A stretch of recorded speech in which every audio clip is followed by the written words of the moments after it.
ಗ್ರಾಮ ಪಂಚಾಯಿತಿಯ ಉಪಾಧ್ಯಕ್ಷರಾದ ಗೋಪಾಲಕೃಷ್ಣ ಅವರು ಮಾತನಾಡುತ್ತಿರುವುದು. ಇವರು ಕೂಡ ಸಮಾಜ ಸೇವೆಯಲ್ಲಿ ಅತಿ ಹೆಚ್ಚಿನ ಪ್ರಗತಿಯನ್ನು ಕಂಡವರು. ಕುಂಬಳಗೂಡು ಗ್ರಾಮ ಪಂಚಾಯಿತಿಯ ಕುರಿತು ಆಳ ಅಗಲಗಳನ್ನು ಅಭ್ಯಾಸ ಮಾಡಿರ್ತಕ್ಕಂಥ ಉಪಾಧ್ಯಕ್ಷರಾದ ಗೋಪಾಲಕೃಷ್ಣ ಅವರು 78ನೇ ಸ್ವಾತಂತ್ರ್ಯೋತ್ಸವದ ಸಮಾರಂಭದಲ್ಲಿ ಭಾಗವಹಿಸಿ ಆಗಿನ ಕಾಲದಲ್ಲಿ ನಮ್ಮ ಜನ ಏನು ನೆತ್ತರ ಹರಿಸಿದರು ಆ ಕುರಿತು ಸಂಪೂರ್ಣವಾದ ಮಾಹಿತಿಯನ್ನು ಮಕ್ಕಳಿಗೆ ಮತ್ತು ಅಲ್ಲಿ ನಡೆದಿರತಕ್ಕಂಥ ಪಾಲಕರಿಗೆ ತಿಳಿ ಹೇಳಿದರು. ಈ ವಿಷಯ ಸುದೀರ್ಘವಾಗಿತ್ತಾದರೂ ಕೂಡ ಸ್ವಾತಂತ್ರ್ಯೋತ್ಸವದ ಹೋರಾಟದಲ್ಲಿ ಎಷ್ಟು ಜನ ಮಡಿದರು, ಯಾವ ಕಾರ್ಯಕ್ಕಾಗಿ ಯುದ್ಧ ನಡೀತು ಅಂತಕ್ಕಂಥ ಮಾಹಿತಿಯನ್ನು ಗೋಪಾಲಕೃಷ್ಣ ಅವರು ಕೊಡುತ್ತಾ ಹೋಗುತ್ತಾರೆ. ಸ್ವಾತಂತ್ರ್ಯ ದಿನಾಚರಣೆಯ ದಿನ ಈ ಅಂಚೆಪಾಳ್ಯ ಗ್ರಾಮದಲ್ಲಿ ಇಂಥ ಅದ್ದೂರಿಯಾದ ನಮ್ಮ ಅಧ್ಯಕ್ಷರು ಹೇಳದಂತೆ ಅದ್ದೂರಿಯಾದ ಹಬ್ಬದ ವಾತಾವರಣವನ್ನು ಸೃಷ್ಟಿ ಮಾಡಿದ್ದೀರಾ. ನಿಜವಾಗೂ ನಾವು ಸಂತೋಷ ಪಡಬೇಕು. ಏಕೆಂದರೆ ರಾಷ್ಟ್ರೀಯ ಹಬ್ಬಗಳು ಯಾರೂ ಆಚರಣೆ ಮಾಡಲ್ಲ. ಬರೀ ಮನೆಗಳ ಹಬ್ಬಗಳಾದರೆ ನಮ್ಮ ಹಬ್ಬ ಬರ್ತದೆ ಅಂದರೆ ವಿಶೇಷವಾಗಿ ಎಲ್ಲರೂ ಗಮನ ಕೊಡ್ತಾರೆ. ಆದರೆ ಇದು ರಾಷ್ಟ್ರೀಯ ಹಬ್ಬ, ರಾಷ್ಟ್ರ ಹಬ್ಬ. ಇಲ್ಲಿ ಹಿಂದೂ, ಮುಸಲ್ಮಾನ್, ಕ್ರೈಸ್ತ, ಸಿಖ್ ಯಾವುದೇ ಭೇದ ಭಾವಗಳಿಲ್ಲ. ಭಾರತ ದೇಶದ ನಾವೆಲ್ಲ ಭಾರತೀಯ ಮಕ್ಕಳು, ನಾವೆಲ್ಲ ಒಂದೇ. ಯಾಕೆಂದರೆ ಭಾರತದಲ್ಲಿ ಇದು ಬೃಹತ್ ಭಾರತವಾಗಿತ್ತು ಭಾರತ. ಅಂಥ ಭಾರತವನ್ನು ಬಿಟ್ಟೋಗ್ಬೇಕಾದ್ರೆ ಇಂಗ್ಲೀಷರು ಇವ್ರ ಒಗ್ಗಟ್ಟಾಗಿದ್ದರೆ ಹಿಂದೂ ಮುಸ್ಲಿಮು ನಾಳೆ ನಾವು ಇವ್ರನ್ನ ಗೆಲ್ಲೋದಕ್ಕಾಗಲ್ಲ ಅನ್ನೋದಕ್ಕೋಸ್ಕರ ನಮ್ಮಲ್ಲೇನೆ ಅವರು ಒಡಕನ್ನು ಉಂಟು ಮಾಡ್ತಾರೆ. 1857ರ ಸಿಪಾಯಿ ದಂಗೆಯಲ್ಲಿ ಅವರು ಏನು ಮಾಡ್ತಾರೆ ಅಂದರೆ ಈ ನಮ್ಮ ಶಸ್ತ್ರಾಸ್ತ್ರಗಳಿಗೆ, ಹಿಂದೂಗಳು ಉಪಯೋಗಿಸುವಂಥ ಶಸ್ತ್ರಾಸ್ತ್ರಗಳಿಗೆ ಹಂದಿಯ ಇದನ್ನು ಮತ್ತು ದನದ ಕೊಬ್ಬನ್ನು ಮತ್ತು ಮುಸ್ಲಿಮರು ಉಪಯೋಗಿಸುವಂಥ ಇದಕ್ಕೆ ಹಂದಿಯ ಕೊಬ್ಬನ್ನು ಸೌರ ಮೂಲಕ ಅವರು ಆ ಸಿಪಾಯಿ ದಂಗೆ ಸೃಷ್ಟಿಯಾಗುವಂಥ ಕಾರಣವನ್ನು ಸೃಷ್ಟಿ ಮಾಡ್ತಾರೆ. ಅದರಿಂದ ಹಿಂದೂ ಮುಸ್ಲಿಂ ಗಲಾಟೆಗೆ ಆಸ್ಪದ 1857ರಿಂದ ಶುರುವಾಗಿ ಅದು ಮುಸ್ಲಿಂ ಲೀಗ್ ಮತ್ತು ಕಾಂಗ್ರೆಸ್ ಅಂತ ಹೇಳಿ ಎರಡು ವಿಭಾಗಗಳಾದರೂ ಸಹ ಎಲ್ಲ ನಾವು ಸ್ವಾತಂತ್ರ್ಯಕ್ಕೋಸ್ಕರ ಎಲ್ಲ ಅಣ್ಣ ತಮ್ಮಂದಿರ ರೀತಿ ನಾವು ಹೋರಾಟ ಮಾಡಿ ಸ್ವಾತಂತ್ರ್ಯವನ್ನು ಪಡೆಯುವಂಥ ಸಂದರ್ಭ ಬಂದಾಗ ಇಂಗ್ಲೀಷರು ಈ ದೇಶಕ್ಕೆ ಸ್ವಾತಂತ್ರ್ಯ ಕೊಟ್ಟು ಹೋಗಬೇಕಾದ್ರೆ ನಾವು ಈ ದೇಶವನ್ನು ಇಬ್ಬಾಗ ಮಾಡಿ ಮುಸ್ಲಿಮರಿಗೆ ಒಂದು ಭಾಗ, ನಿಮ್ಗೆ ಈ ಒಂದು ಭಾಗ ತಗೊಂಡ್ರೆ ಮಾತ್ರ ನಾವು ಸ್ವಾತಂತ್ರ್ಯ ಕೊಡ್ತೀವಿ ಅಂತ ಹೇಳುವಂಥ ಕಂಡೀಷನ್ ಹಾಕ್ತಾರೆ. ಆ ಕಂಡೀಷನ್ ಹಾಕಿದ್ರೆ ಫಲವಾಗಿ ಇವತ್ತು ಭಾರತ ಇಬ್ಬಾಗ ಆಗ್ತದೆ. ಅವತ್ತು 2 ಆಗ್ತದೆ. 1947 ಆಗಸ್ಟ್ 14ನೇ ತಾರೀಕು ರಾತ್ರಿ 12 ಗಂಟೆಗೆ ನಮಗೆ ಸ್ವಾತಂತ್ರ್ಯವನ್ನು ಘೋಷಣೆ ಮಾಡ್ತಾರೆ. ಪಾಕಿಸ್ತಾನದಲ್ಲಿ ಆಗಸ್ಟ್ 14ನೇ ತಾರೀಕು ಸ್ವಾತಂತ್ರ್ಯ ದಿನಾಚರಣೆ ಆಚರಣೆ ಮಾಡಿದ್ರೆ ಭಾರತದಲ್ಲಿ ಸ್ವಾತಂತ್ರ್ಯ ದಿನಾಚರಣೆಯನ್ನು ಆಗಸ್ಟ್ 15ನೇ ತಾರೀಕು ನಾವು ಆಚರಣೆ ಮಾಡ್ತೀವಿ. ಅವತ್ತು ಸ್ವಾತಂತ್ರ್ಯ ಬಂದಂಥ ದಿನ ಸಾವಿರಾರು ಜನ, ಲಕ್ಷಾಂತರ ಜನ ಬಿಹಾರ ಮತ್ತು ಪಂಜಾಬು ಮತ್ತು ಬಾಂಗ್ಲಾ ಗಡಿಯಲ್ಲಿ ಲಕ್ಷಾಂತರ ಜನ ಸಾವನ್ನು ಅನುಭವಿಸ್ತಾರೆ. ಕಾರಣ ಆ ಗಡಿಯನ್ನು ನಿರ್ಣಯ ಮಾಡುವಾಗ ನಾವು ಇತ್ಕಡೆ ನೀವು ಇತ್ಕಡೆ ಅನ್ನೋ ಭಾಗ ಮಾಡಿದಾಗ ಸಾವಿರಾರು ಜನ ಸಾಯ್ತಾರೆ. ಆ ಸಾವು ನೋವಿನ ಇದು ಹೇಳೋದಕ್ಕಾಗಲ್ಲ.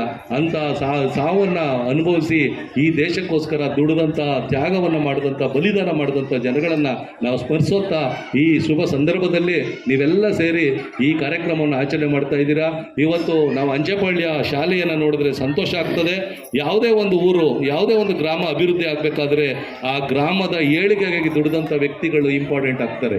ಈ ಅಂಚೆಪಾಳ್ಯ ಇವತ್ತು ಈ ಅಭಿವೃದ್ಧಿ ಹಂತಕ್ಕೆ ಬಂದಿದೆ ಅಂದರೆ ನಮ್ಮ ಮಾಜಿ ಅಧ್ಯಕ್ಷರಾದಂಥ ಚಿಕ್ಕರಾಜರವರ ಶ್ರಮ ನಿಜವಾಗೂ ನಾವು ಶ್ಲಾಘನೀಯ ಪಡಬೇಕು ಈ ಸಂದರ್ಭದಲ್ಲಿ.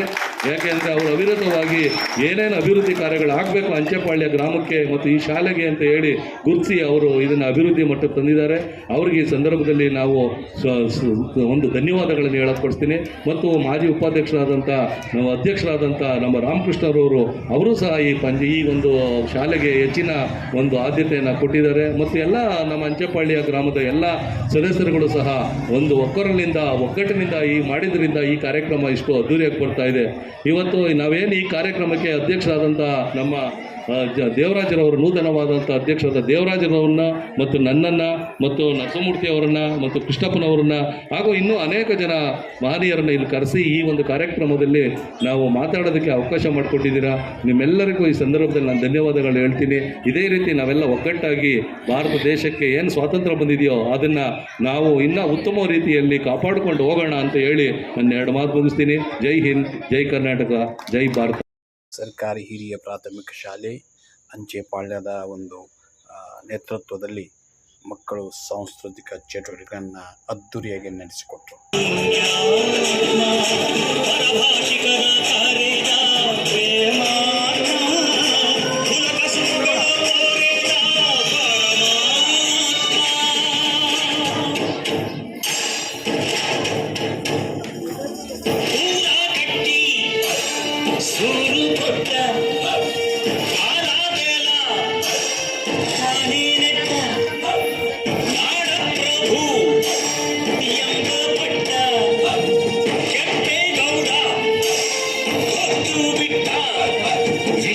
ಶೈವ ಪಂಥವೆಲ್ಲ ಒಂದೇ ಎಲ್ಲ, ಜ್ಞಾನ ಧರ್ಮ ಒಂದೇ ನನ್ನ ಜೀವವೆಲ್ಲ. ಹರಿ ಹರಿವೆವರ ಹರಿ ಹರಿಸಿದನು, ಹೊಸ ಹೊಸ ನಗರ ಮೆರೆ ಮೆರೆಸಿದನು, ಹೊಸ ಚರಿತೆಯ ಬರೆದನು ಕೆಂಪೇಗೌಡ. ಹರಿ ಹರಿವೆವರ ಹರಿ ಹರಿಸಿದನು, ಹೊಸ ಹೊಸ ನಗರ ಮೆರೆ ಮೆರೆಸಿದನು, ಹೊಸ ಚರಿತೆಯ ಬರೆದನು ಕೆಂಪೇಗೌಡ.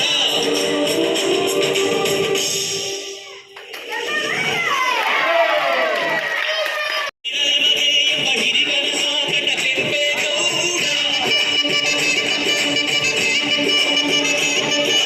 ಕಂಕಣ ತೊಟ್ಟನು ಕೆಂಪೇಗೌಡ.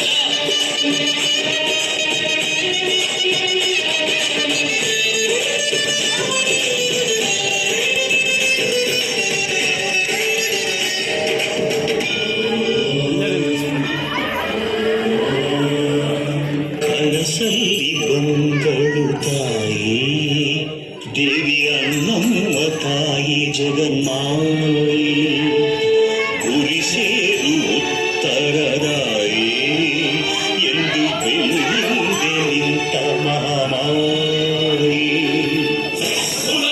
ಅಡ್ಡು ಬಿದ್ದ ಗೌಡನು ಕಾಲವ ನೋಡಿ ಅಡಿಗಲ್ಲು ನೆಟ್ಟನು ಬೆಲ್ಲ.